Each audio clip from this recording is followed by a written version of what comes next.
सल्लु अलल हबीब सल्लल्लाहु ताला अला मुहम्मद सल्लल्लाहु ताला अलैहि वसल्लम। मेरे मीठे मीठे और मोहतरम इस्लामी भाइयों, इस वीडियो के अंदर हम इमामा शीफ बांधने के फ़ज़ाइल और इमामा शीफ बांधने का तरीका सीखेंगे। इमामा शीफ बांधने की बड़ी बरकतें हैं, बड़े फ़ज़ाइल हैं।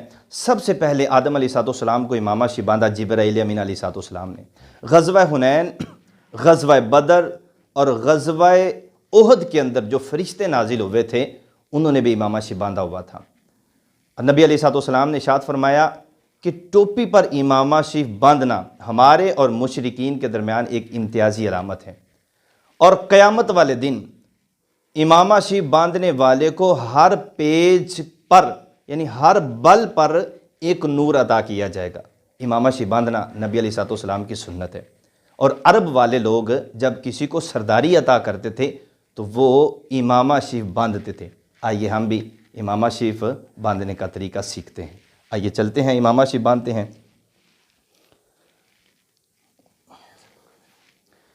सबसे पहले इमामा शीफ यहाँ से हम पकड़ेंगे और इसको कहते हैं पट्टियों वाला इमामा शीफ बांधना।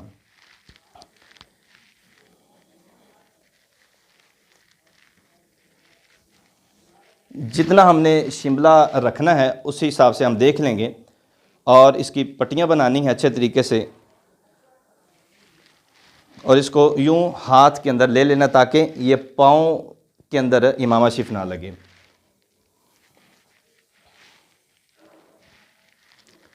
यहाँ पर हमने हाथ रखना है, उंगलियाँ रखनी है, ताकि इमाम शीफ की पट्टी ख़राब ना हो और अच्छे तरीके से हमारा जो है इमामा शीफ बांधा जा सके। यहाँ पर हम हाथ रखेंगे और उसके बाद हम अच्छे तरीके से पट्टी बना लेंगे, और पट्टी बना के हम इसको बैक साइड की तरफ से आगे की तरफ हम ले आएंगे। उसके बाद जब हमने दूसरी पट्टी लगानी है तो फिर हमने यहाँ से थोड़ी सी पट्टी को अंदर की तरफ फोल्ड करना है, ताकि हमारी जो पट्टी है वो अच्छे तरीके से बन सके।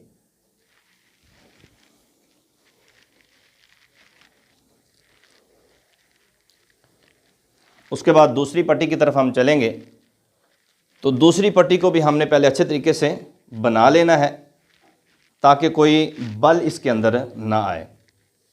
दूसरी पट्टी को भी जब हम तैयार कर लेंगे, बना लेंगे, फिर हम यहाँ से उसको थोड़ा सा फोल्ड कर देंगे ताकि हमारी जो पट्टी है वो अच्छे तरीके से बन सके। अब उसके बाद तीसरी पट्टी की तरफ चलते हैं, तो फिर हम वहाँ से थोड़ा सा पट्टी को फोल्ड करेंगे ताकि हमारी जो पट्टियाँ हैं वो इधर से हमने पट्टियों को ऊपर करना है और इधर से हमने सेम रखनी है पट्टी को। फिर उसी तरह पट्टी को हम अच्छे तरीके से पहले साफ़ कर लेंगे, पट्टी बना लेंगे। पट्टी बनाने के बाद फिर हम वहाँ से पट्टी को फोल्ड करेंगे।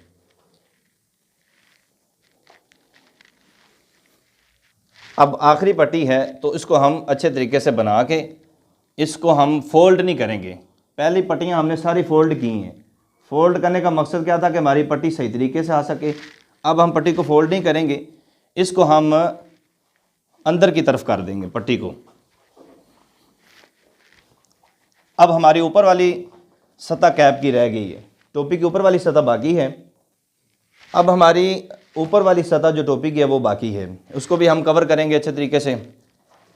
ये जो हमने शिमला रखा हुआ था इसको हम पहले ऊपर की तरफ खींच लेंगे थोड़ा सा, फिर हम इसको टोपी को कवर कर लेंगे उस शिमले के साथ अच्छे तरीके से। और पीछे जो शिमला हमने रखा हुआ है उसको हम थोड़ा सा नीचे फिर खींच देंगे ताकि ऊपर वाली जो सतह है टोपी की वो भी अच्छे तरीके से कवर हो जाए। ये इमामा शीफ बांधने का बिल्कुल आसान तरीका है। आप भी इमामा शीफ बांधें, और इमामा शीफ बांधने के आपने फ़ज़ाइल भी समात फरमाए। बड़ी बरकतें हैं। जुमे वाले दिन जो बंदा इमामा शीफ बांधता है, अल्लाह के फ़रिश्ते उस बंदे पर रहमत नाजिल फरमाते हैं। सल्लु अलल हबीब सल्लल्लाहु ताला अला मुहम्मद सल्लल्लाहु ताला अलैहि वसल्लम।